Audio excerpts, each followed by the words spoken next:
start by acknowledging that we're on indigenous land. And I come from the Oakland people.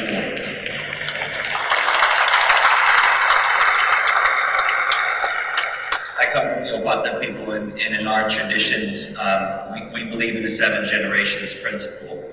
And as a part of that principle, we don't believe that we can just show up on somebody else's land and just start sharing palabra, that we believe that we have to have permission. And part of that permission is getting an invitation from the organization that's hosting, but that's not the official permission. So in our traditions, before we can speak on somebody else's land, we have to first ask for permission from the people whose land we're on. So I ask permission from the indigenous ancestors of this land to share palabra with you today.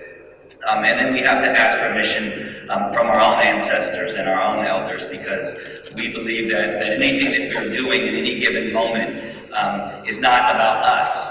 It's about an echoing forward of 7 generations of the best of our people. And our significance as human beings doing this work is also an acknowledgement of the power of that work and the belief that everything that we do at any given moment will echo forward 7 generations.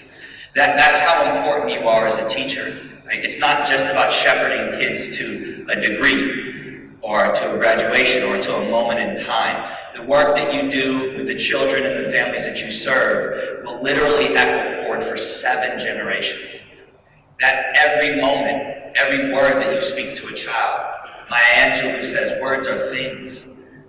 And so own that responsibility as much or more than any responsibility around some institutional or bureaucratic outcome that part of our job asks us to focus on.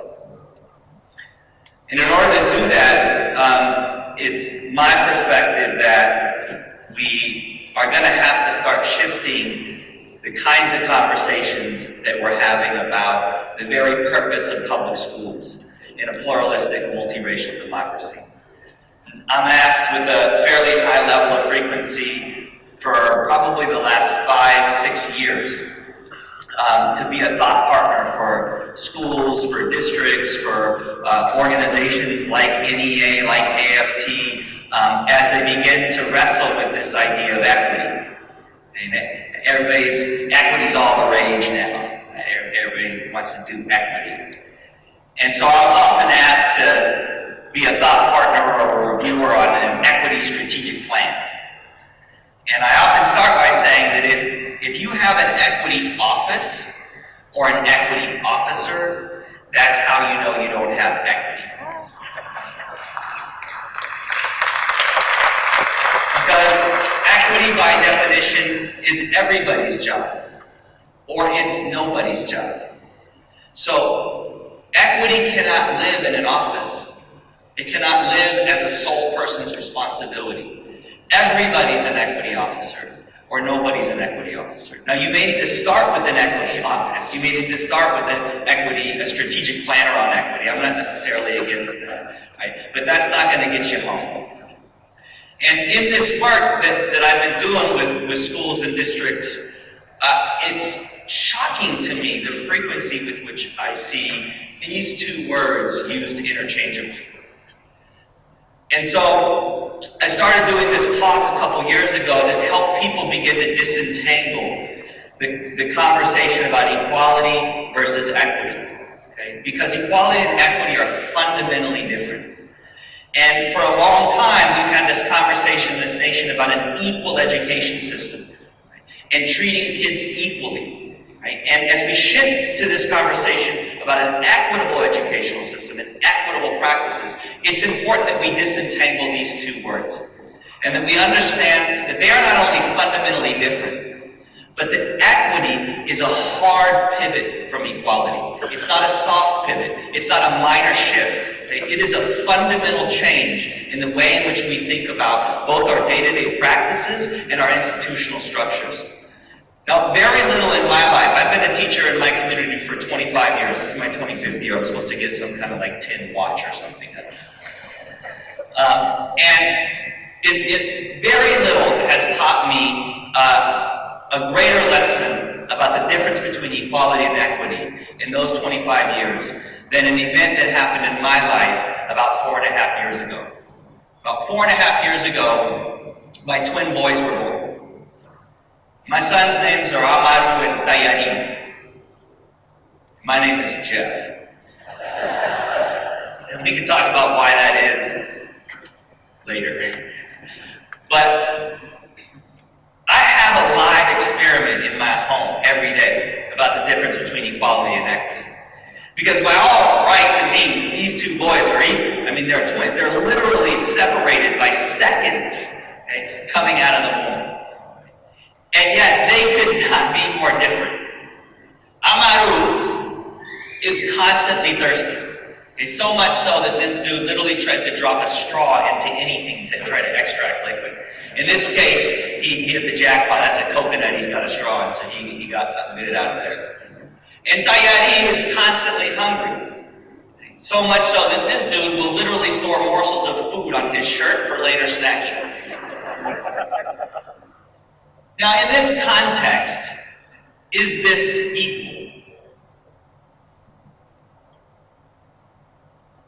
Okay, so I see some of you saying yes and some of you saying no. Who says no? Okay, so right here, sister, why do you say no? Why do you say this is not equal? Okay, she says, because, what's your name? Sandra says, because they both don't both need or desire water. Okay, but Sandra, that's not what I asked you. I asked you, is it equal? Also, now you want to change your answer. Classic teacher, right? We just see, Sandra, your problem is that you changed the question. You went into teacher mode.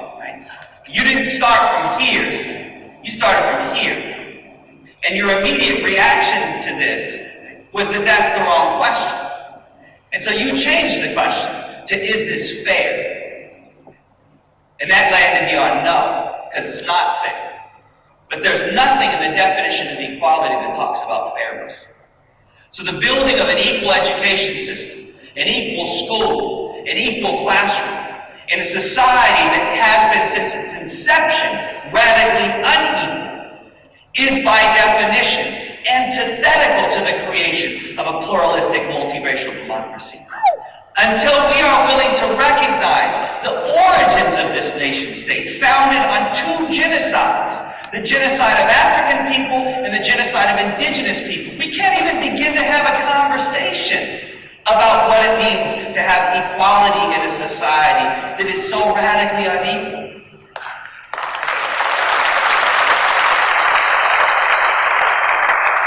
But that's precisely what we've done. Since 1954, the Supreme Court decision Brown v. Board, this nation has made a national commitment to an equal education system. Now, I'm sure most, if not every single teacher in this room works inside of a school district that claims to be data-driven. Y'all data-driven? Yeah, I think it's fantastic that we're data-driven.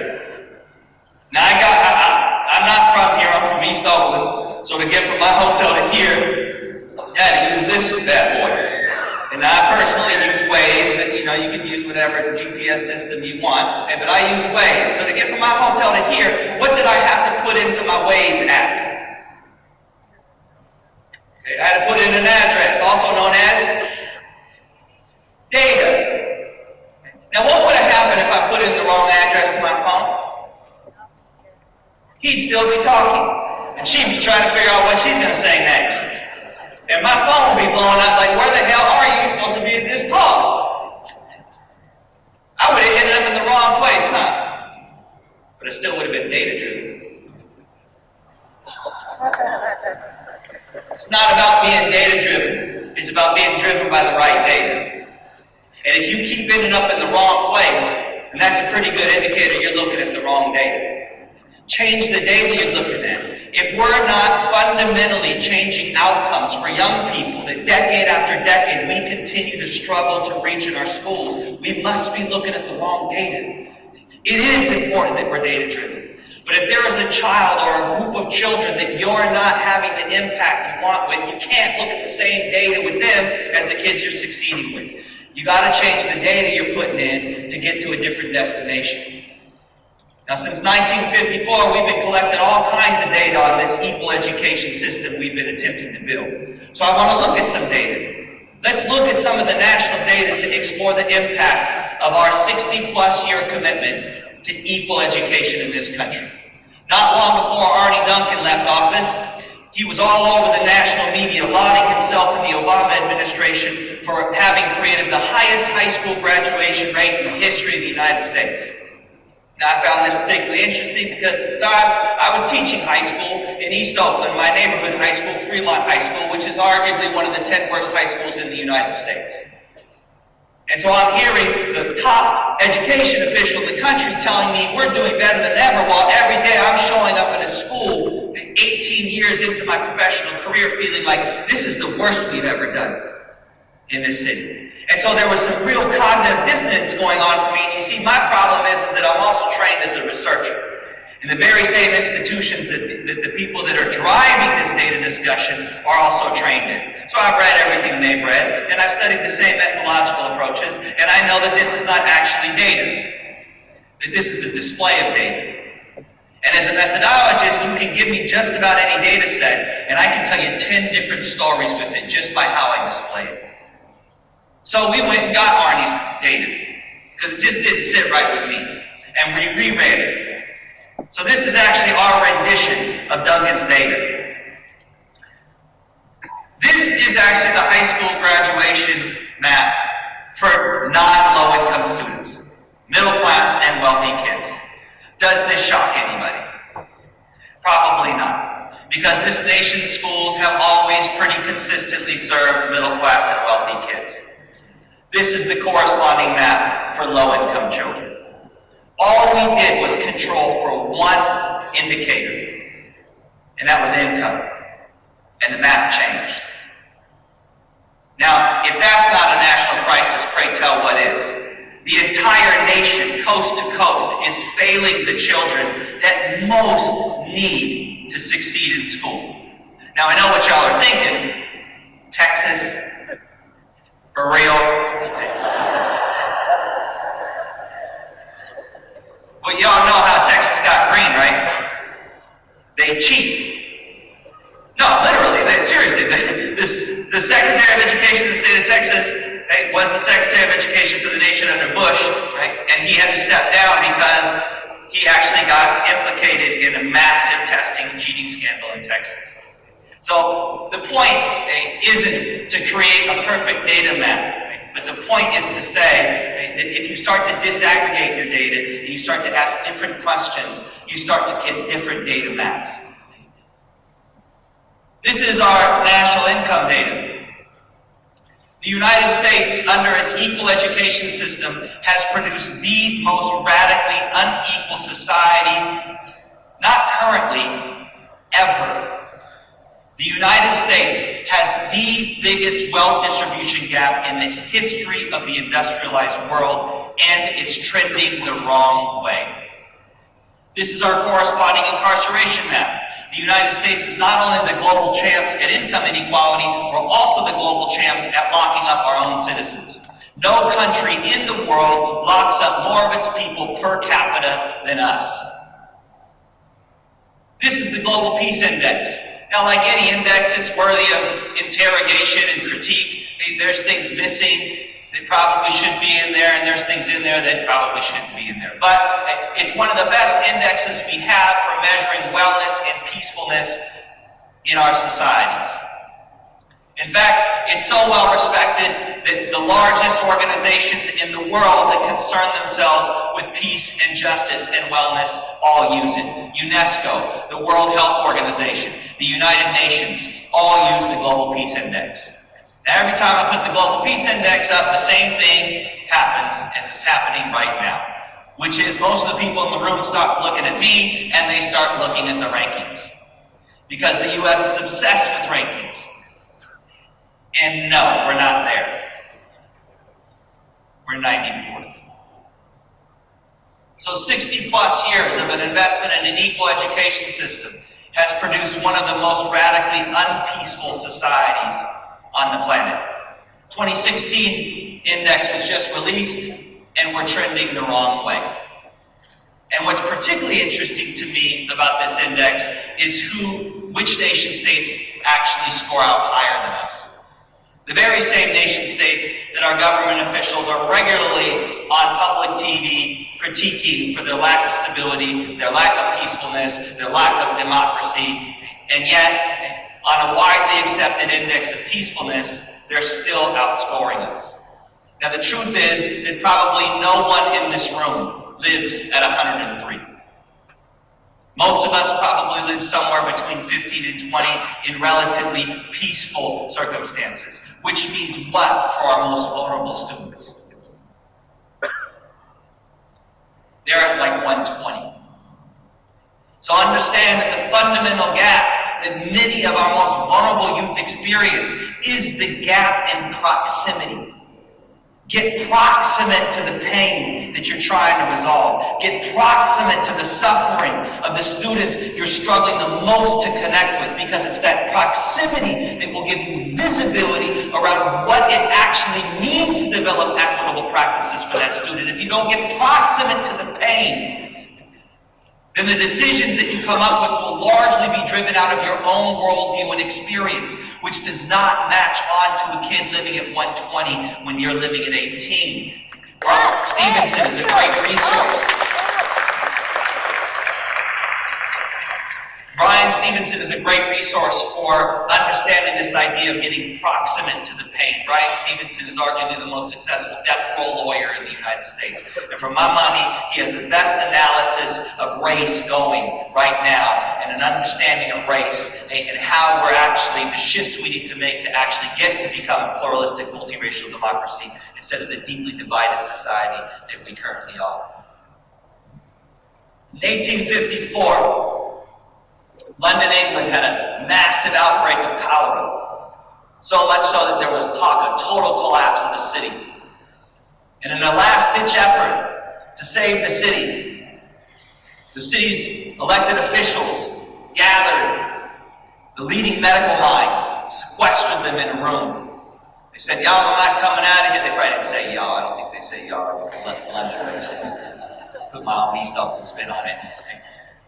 They said, y'all are not coming out of here until you have a plan to save this city from cholera. So these top medical officials are sitting around the table and knocking around ideas, and one of them stands up and he says, this is absurd. He said, well, what do you mean? He says, every single solution we're coming up with defaults us to cholera. And they said, yeah.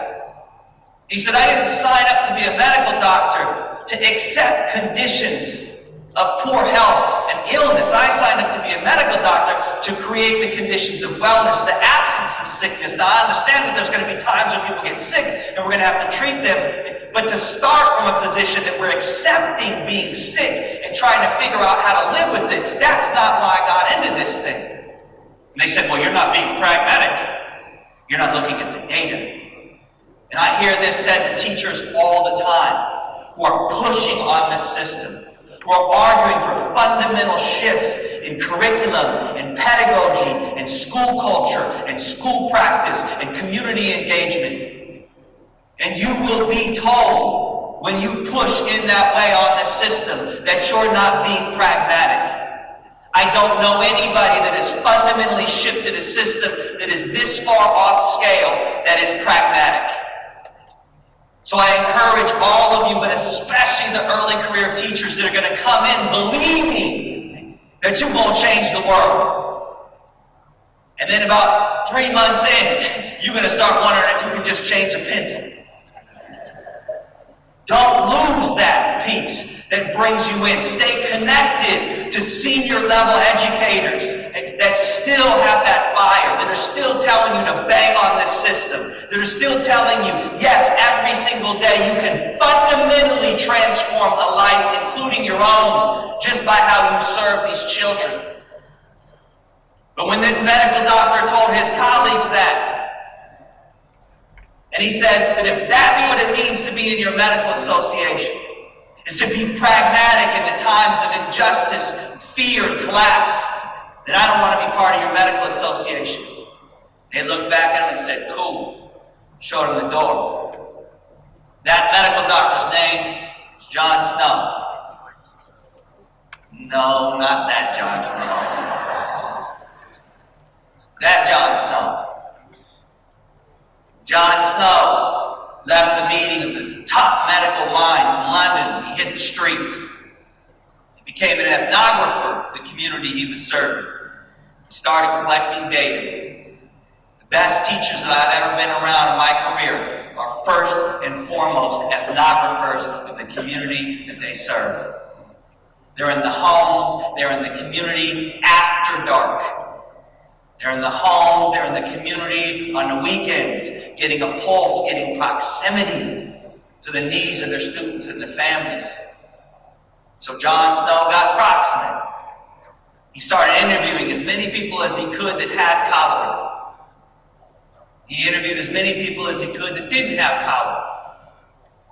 And what John Snow found in his data is a researcher's dream. He found a perfect binary. He found causal. What John Snow found was that every single person that had cholera drank from that water fountain. And every single person that didn't. So John Snow got a saw, and he cut off the handle, and cholera stopped. Stop drinking from the poison well of an equal education system.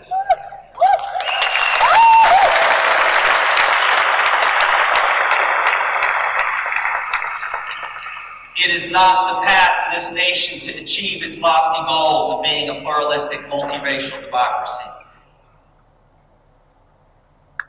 Equity across fields is widely recognized as the most promising path not only to achieving that goal, but also to sustainability for this nation. Because in an equitable system, if you're hungry, you get food. And if you're thirsty, you get water. And if you're hella thirsty, you get hella water. In the equity paradigm, you get what you need, but you get it when you need it. This is one of the most important pieces of you committing to equitable practices. Don't just say what you're going to do. Say when you're going to do it. We learned this lesson in the Brown decision. A lot of folks don't know that there's actually two Brown v. Board decisions. There's Brown v. Board 1 and Brown v. Board 2. The Supreme Court had to re-adjudicate its own decision because it realized in the first Brown decision it hadn't said when. So in Brown v. Board 2 emerges probably the most famous line from the decision, which is, with all deliberate speed. Now, does anybody in this room know how much progress we've made going at all deliberate speed to desegregating our city schools? That's right. Since 1954, in the Supreme Court's decision that we must desegregate all public spaces, beginning with schools, we've actually gone backwards. City schools are more racially segregated now than before the Supreme Court said that's illegal. And that's the value of a policy, y'all. We will not policy our way out of this. We will people our way out of this.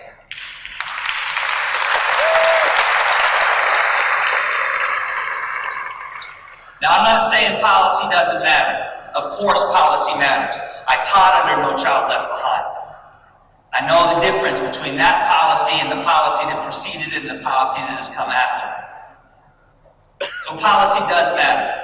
But if we don't have the people on the ground with the skill and the will to actually execute on that policy, then we end up with the impact that Brown has had on desegregating our schools. Gary Orfield, who's arguably one of the most influential educational historians in the country, he's currently at UCLA, runs the UCLA Civil Rights Project. His research is what has revealed the deepening segregation inside of city schools. So you can check his work out. He runs something called the UCLA Civil Rights Project. And every 10 years, they release a massive study on our progress in achieving the goals of Brown. And so they recently released the 60-year anniversary study, and that's the study that revealed that city schools are more racially segregated now than they were in 1954. Now, if we're going to achieve this, there are very few paradigms that I've found that are more lucid about how to do this at the classroom and the school level than Maslow. There is absolutely nothing being used in your schools that has the research base of Maslow. I will stake my entire career on that statement. Because Maslow has not only been out since 1943, Maslow's study has been reproduced across fields. Neurology, neurobiology, public health, social epidemiology, psychology, child development all agree that Maslow's right. And so does educational research. For about 4 decades now, the educational research community has invested in studying the practices of the most successful educators in the nation. And the studies are remarkably similar. And what we find study after study, region by region, city by city, school by school, is that the most successful educators, no matter what the policy reign happens to be, tend to focus on 3 core domains in their practice. And it's relationships, relevance, and responsibility. And they tend to develop a classroom culture that is deeply committed to Maslow's framework, starting first with basic human needs. I'm not going to jump into the curriculum if I know you're hungry, because that's just dumb.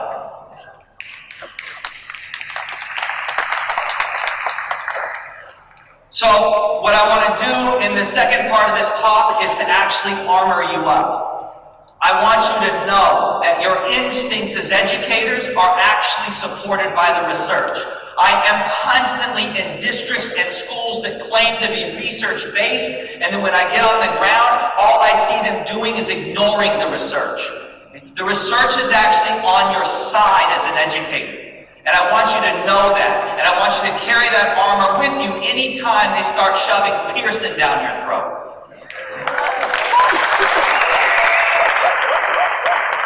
Because while Pearson claims to be research-based, as a researcher I can tell you that most of what Pearson is developing is actually antithetical to the research. It is research-based. It's based on their research. Okay? That's not research-based. So when this stuff starts showing up at your school, I want you to ask for the research study that verifies its impact. And then I want you to ask, where did the research come from? Because if it came from your internal research team, as a researcher, I'm telling you that doesn't pass muster. That's not the gold standard. There needs to be an independent research study on the impact of that practice. And if that's there, then what you'll see is probably things that are fundamentally different from what is typically shoved down our throat, and stuff that actually makes a lot of sense to you because the research is largely based on common sense. So there's lots of research that suggests that relationships are the foundation of good practice. So when you are struggling with a child, when you are beginning to have homicidal thoughts, don't lie. Okay, I know you do. I do. Sign me up. Okay, I have them. It doesn't mean I act on them. It means I think them. When those happen, it's almost always directly related to a rupture or a non-existent relationship. So don't send them to tutoring. Send them to lunch. Begin to repair and build the relationship, and that will earn you the right to become or to have access to their head. With the kids that are locking you out of their head, the pathway to their head is through their heart. You win the heart to win the head. Now, there is tons of research to support that adage. Some of the best comes from Herb Cole, who wrote a book called I Won't Learn From You. Herb was one of the first researchers to find kids that were failing as the most intriguing in schools. He couldn't understand, why was it that this child shows up every single day and still fails? How many of you have had that kid that shows up every day and you look at the grade book, it's straight zeros? Herb says that's your... Sorry, mic dropped. Herb says that's your most committed student. What an inversion, right?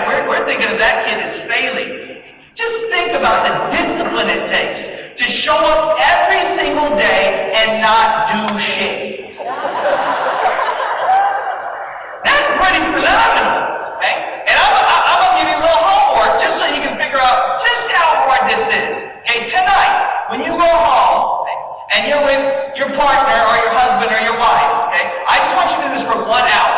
Okay? I want you to spend 1 hour with them and not learn shit.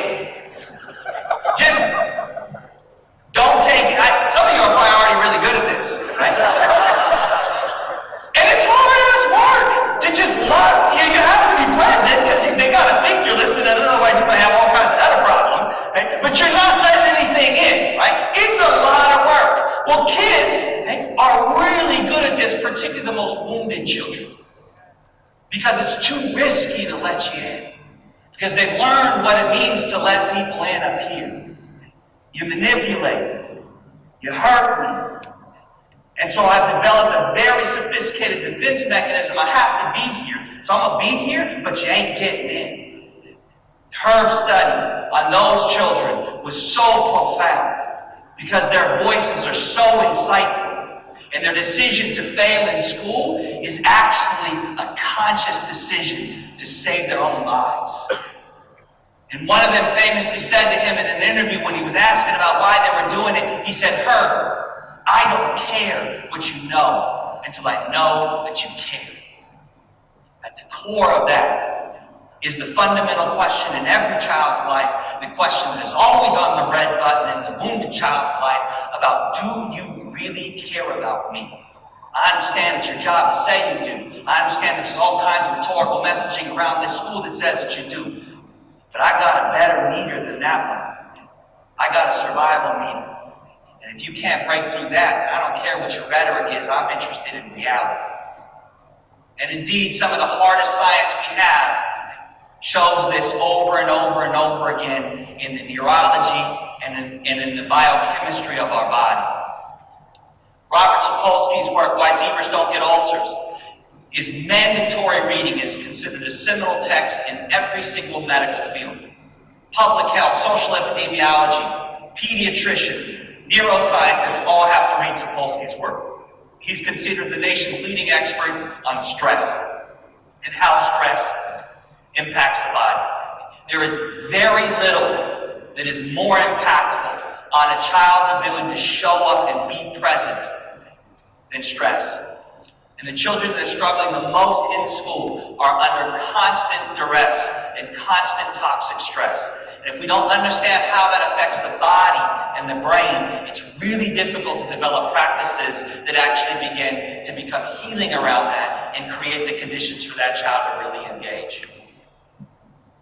Brene Brown's work became particularly popular because of her TED Talk, but Brene's work is especially helpful for teachers because Brene is one of the first researchers to fundamentally disentangle the concept of sympathy and empathy.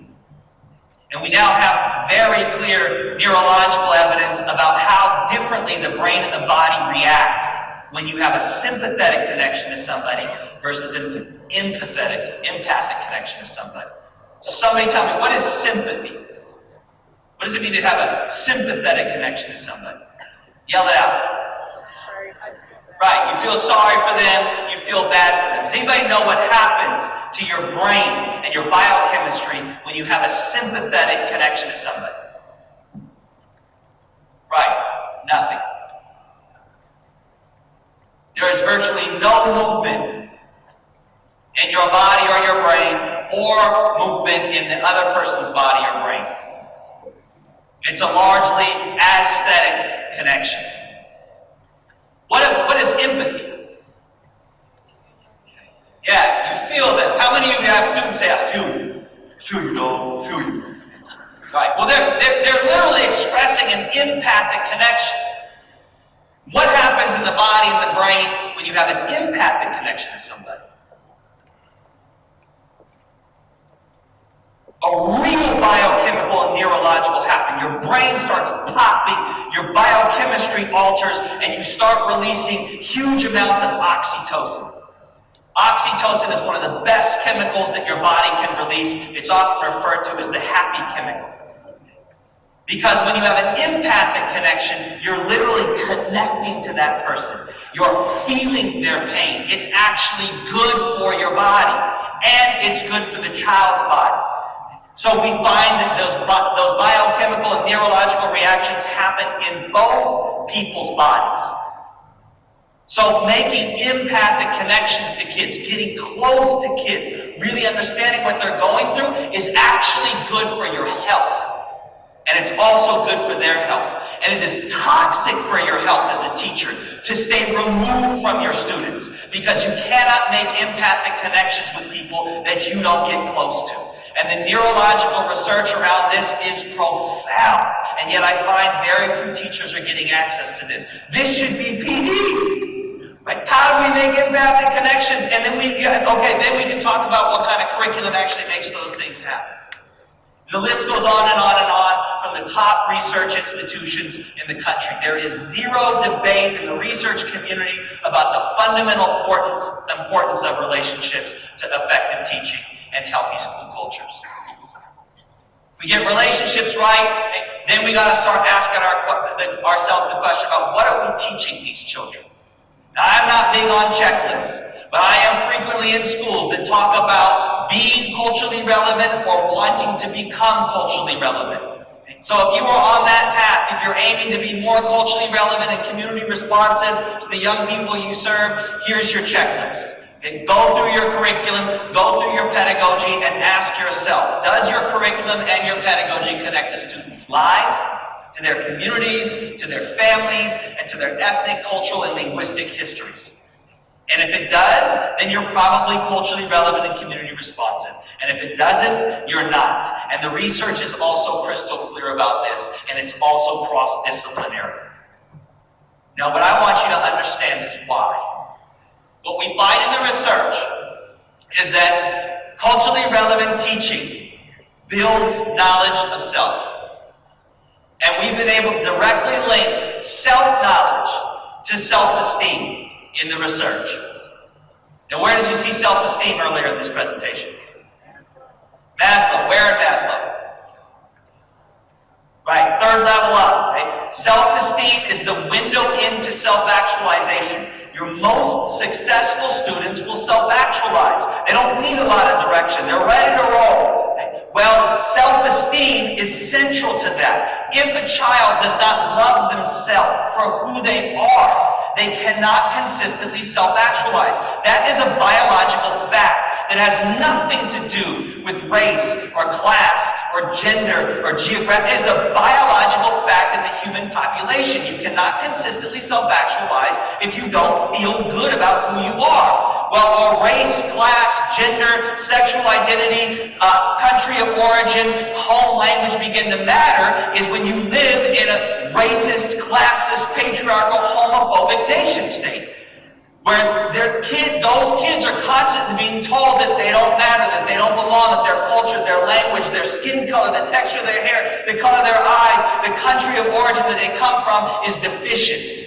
When that child walks into your space, their neurology and biochemistry is already under attack by virtue of the broader context in which we live. So your classroom has to get on top of that. It has to intentionally acknowledge through the relevance that you do matter. You are beautiful.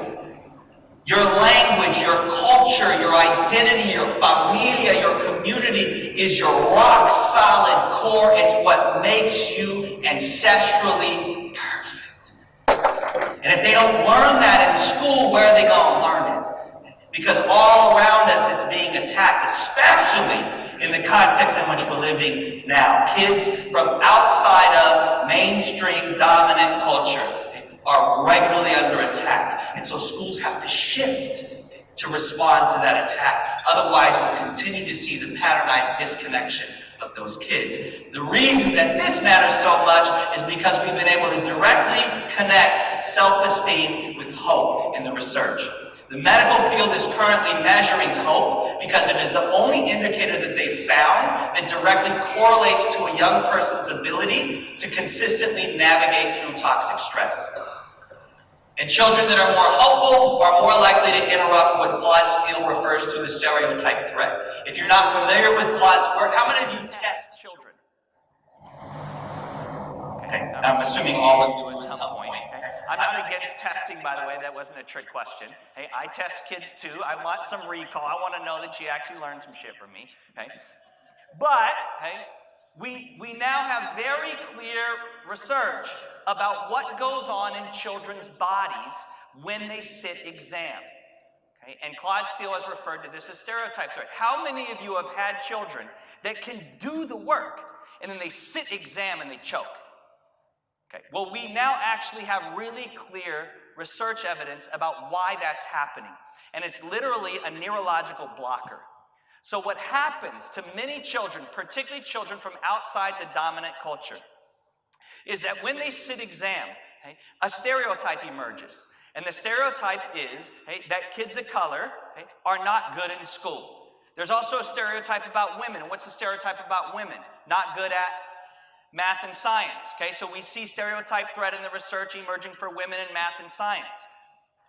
And so what happens is when that stereotype emerges for the child, okay, in their subconscious, it literally alters their neural pathways. Okay? It releases a toxic chemical in their brain which blocks neural pathways which give them access to information they already know. So they literally can't do recall, which is why without the threat of the test, they can do the work. But you put them in that stress environment and it sends a different chemical reaction in their brain and they literally lose access to neural pathways that let them display what they know. This is why so many psychometricians fundamentally question testing as a true measure of student learning, because we know that there's biochemical reactors that can literally interrupt your ability to perform on a test that have nothing to do with your actual knowledge or information.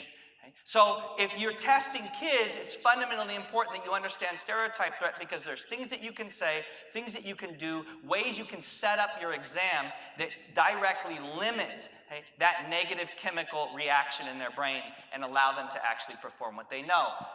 And hope and self-esteem and knowledge of self are big pieces of that. And what we find in classrooms that are doing that is those are the classrooms that tend to create a positive Pygmalion effect. One of the best studies I've ever seen done in our field is almost never read in our field. It's called the Pygmalion effect in the classroom.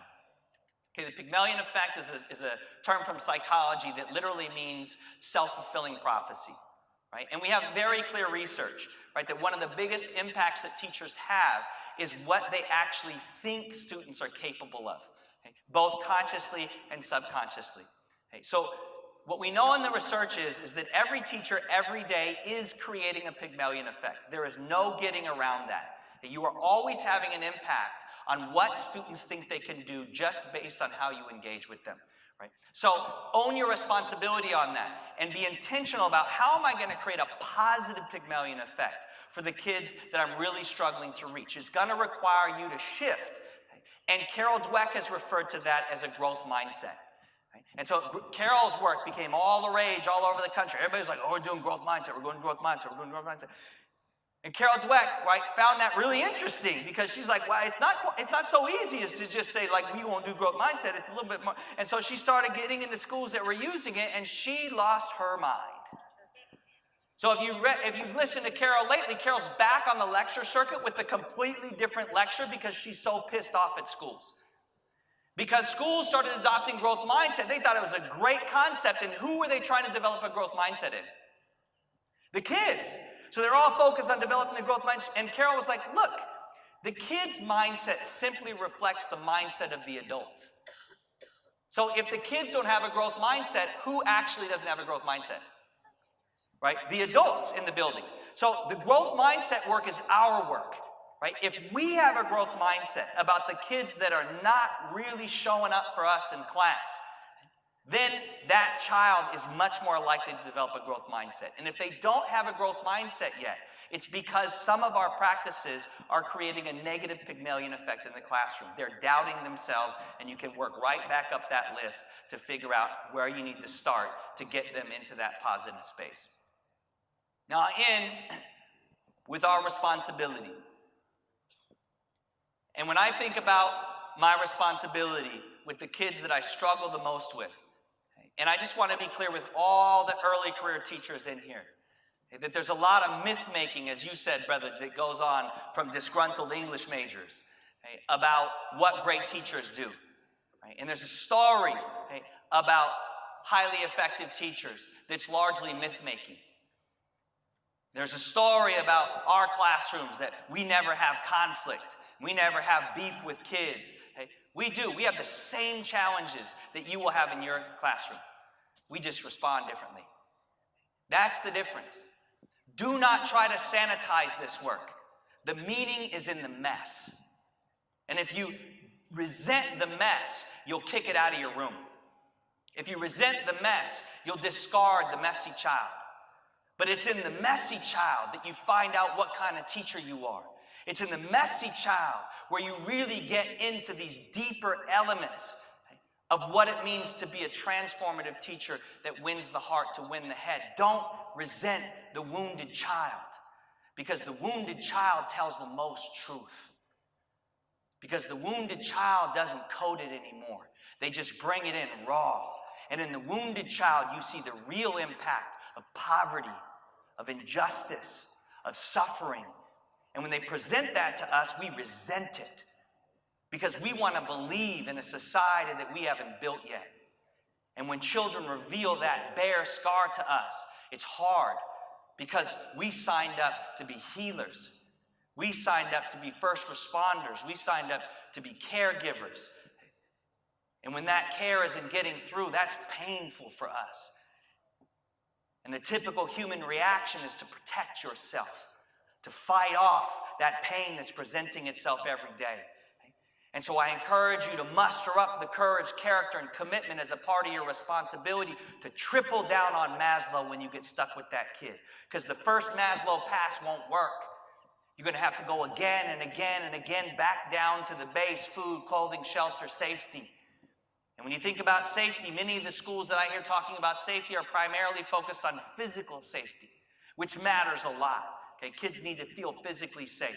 But don't disregard identity safety. Don't disregard spiritual safety. Don't disregard cultural safety. Don't disregard language safety. Kids have to feel safe to move up into the second space, which is love and belonging. They can't even fully allow you to love them or feel fully a sense of belonging if their basic needs aren't being met. That's the basis of our responsibility. Of all the stuff that I've read, nothing has more directly impacted my day-to-day practice with my most wounded children than this book. Bruce Perry is considered the nation's leading expert on child trauma. His book, The Boy That Was Raised as a Dog, is the Bible for first responders on how to directly respond to and connect to kids that are coming in deeply impacted by toxic stress and inequity. And the great thing about Bruce's book is that each chapter is a case study about a child or a group of children that he worked with. So you can literally just bite off one chapter and do a book study with your colleagues. And I guarantee you, in the stories he tells, you'll see children that you've served, that you've struggled with. And the great thing about Perry is that he gives concrete answers about what you can do when that toxic stress and trauma starts manifesting itself with that child in your class. Some other light reading in case you get bored during the various different daily breaks you have. Robert Putnam is called by Oxford the world's most influential scholar, largely because of the impact of this book, Bowling Alone. But the book I actually recommend for educators is his most recent book called Our Kids, which is a massive treatise on the shifts that have happened inside of the public school culture, okay? And the impact that those shifts that are happening in public school culture are having on our broader society and our sense that we're bowling alone, right? Schools have adopted a culture that has increasingly made kids feel disconnected. And that disconnectedness spills out into our communities where now oftentimes we don't even know our neighbors, right? That's a direct reflection of some of the things, right? Some of these quote-unquote advances that we've had in schools. Unnatural Causes is a great film series put out by PBS. It's a 7-part film series. It has a great website, tons of resources for teachers. It is a global study. In fact, it's the largest study ever done in the world on the impact of inequality. Okay? It was sought to answer one question, and the question was, is inequality making us sick? Short answer, Yes, the biggest threat to health on the planet, widely agreed upon across disciplines, public health, social epidemiology, the medical field, all agree, biggest threat to health on the planet is inequality. So if you want a healthy classroom, if you want a healthy school, if you want a healthy community, then at the top of your list has to be the eradication of all forms of inequality. No oppression Olympics. Okay? You cannot deal with white supremacy and ignore male supremacy. You cannot deal with male supremacy and ignore heterosupremacy. You can't deal with heterosupremacy and ignore class supremacy. All forms of inequality on the table all the time. Any form of inequality odious to your classroom space, to your school space. And in one generation, you can transform a community. Because we have the babies for 8 hours a day, 13 years in a row. And if those children learn to experience inequality as intolerable, okay, that transfers into a transformation in communities. And then last, I encourage educators to read Michelle Alexander's The New Jim Crow.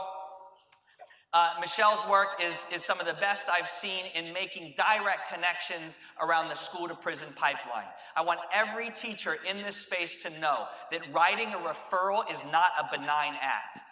We now have clear evidence that if you put ink to paper around a child's behavior, that it has an exponential impact in the likelihood that that child impacts juvenile hall. And if that child impacts juvenile hall, we also have clear research evidence to suggest that there is an exponentially higher likelihood that that child will impact the state or federal penitentiary.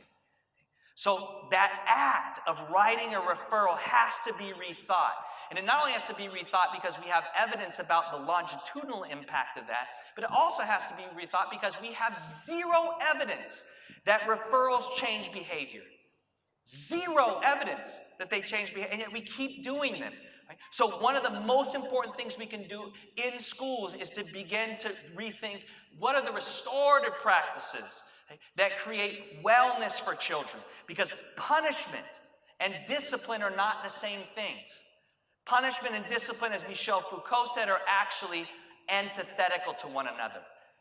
Discipline comes from the Latin word discipulus, which literally means rigorous training through repetition. What can you not do if you kick a child out of your class? You cannot do rigorous training through repetition, except unless that's the repetition, to keep kicking them out of the class. That's punishment. Okay? To exclude a child is punishment. That is the definition of punishment. Now, I understand the complexity of this, because I have kids in my class sometimes that I literally can't hold in that space. They're blowing the space up. But collectively, we got to start thinking about that can't be the two choices. That we hold the kid in the class that's blowing the class up, or we kick them out. Right? What's the third space that actually gives the child the access to the healing that they need so they can be who they really truly are, okay? And figuring out what's in the way so we can clear that out. Now, when I think about my responsibility as a teacher, I often think about one particular student. And so I'm going to give you a window into my classroom just in case you think I'm just up here talking shit. Okay? And maybe I am, right? But I want to give you a window in to an event that happened in my classroom that was truly transformational for me and how I think about my responsibility as an educator. Before I play this clip, I want to just acknowledge that some people in this room may get triggered by what she shares. And if you get triggered, I just encourage you to take the space that you need, but I also encourage all the folks next to the people that get triggered to acknowledge their humanity. Okay? Just as this brother shared so much of his humanity with us, we have to acknowledge each other's humanity because this work is so damn hard, and this nation is deeply dishonest about how hard teaching is. And the toll that it takes on us to operate in this way, to care in this way, to show up fully present in every way and have children pouring that pain onto us, okay? And then asking us to carry it without the support of our loved ones and our colleagues. Okay? So if you see somebody get triggered, okay, you don't have to fix it. Just acknowledge it. Okay? Let them know that you see their humanity. Now, this piece that I'm going to share with you, When she shared this with us as a class, I was reminded once again about what my responsibility is every single day when I show up in my community as an educator. My poem is called More Skies and Birthdays. If I had a gun pointed to my head and my life flashed before my eyes, I would see the times I would smoke with my cousins, drinking, smacking, doing powder till I knew I was too gone, cheating on my boyfriend with my ex because he would tell me he still loved me, lying to the people I love, hurting the people that care about me the most, and then I would see the reason why. I would see a little girl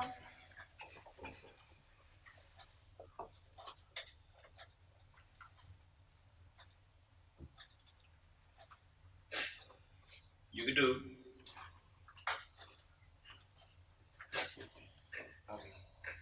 We're with you.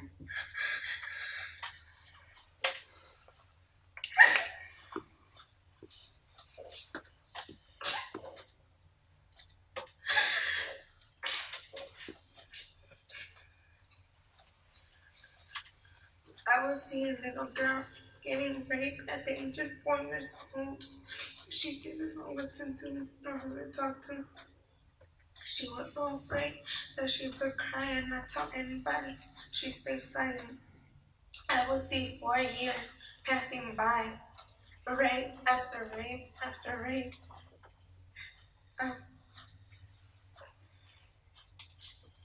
I would see an 8-year-old girl with more scars than birthdays. I would see a 13-year-old girl getting raped by her first real boyfriend. I would see a girl who didn't know how to love herself. I would see me. And if I had a gun pointed to my head and I had minutes left to live, I would tell that little girl it's okay to tell your mom. It's safe to cry. Go through your pain so you can heal. Drugs will not heal your pain, will not block it out. Love yourself. One day, trust somebody, love somebody. Let yourself be loved. If I had a gun pointed at my head, I would cry and tell 15-year-old me, I love you, don't regret your mistakes.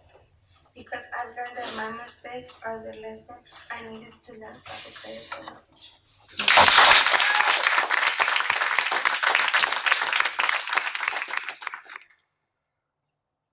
How do we create classrooms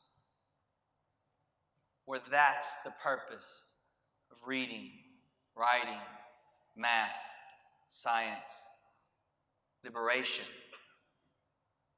healing, truth-telling? How do we create classrooms where that's the collective responsibility of everyone in the space? That a child can stand in front of her 15-year-old peers and share that truth with no fear of chisme in the hallway, no fear of cyberbullying. This isn't going to show up on Instagram or Twitter.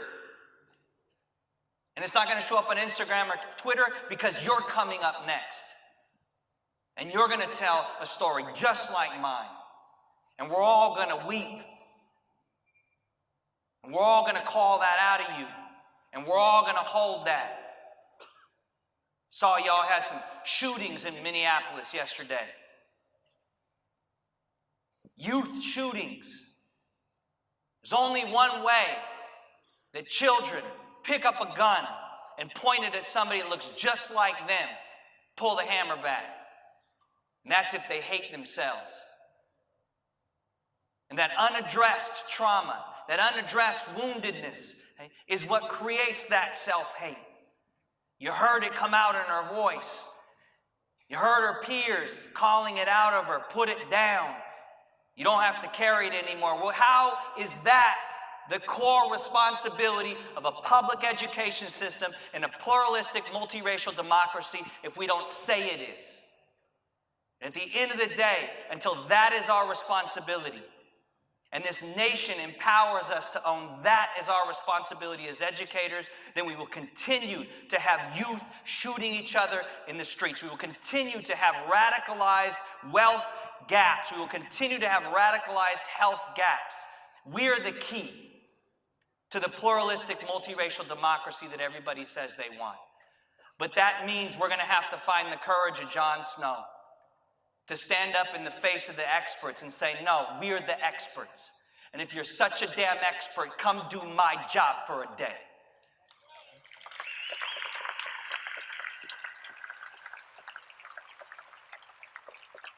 That pivot from an equal education system that has birthed over 6 decades of investment, radicalized inequality in our society, to an equitable education system where the purpose of our society becomes the purpose of our public schools, which is to build relationships and relevance and responsibility in our babies.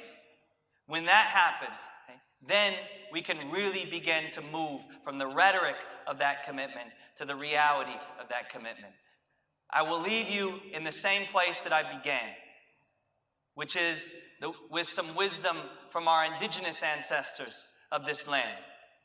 The Cherokee, like many indigenous communities, have a story about a little boy who is playing in the front yard, and he comes running into the house, and he runs up to his abuelita, his grandma. He runs up to her, he says, "Abuelita, I feel like there's a war going on inside my head."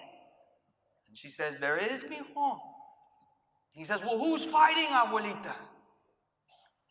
She says, "The 2 wolves." And he says, "Who are the 2 wolves, abuelita?" She says, "One wolf is rage, avarice, greed, selfishness, violence." He says, "Who's the other wolf, abuelita?"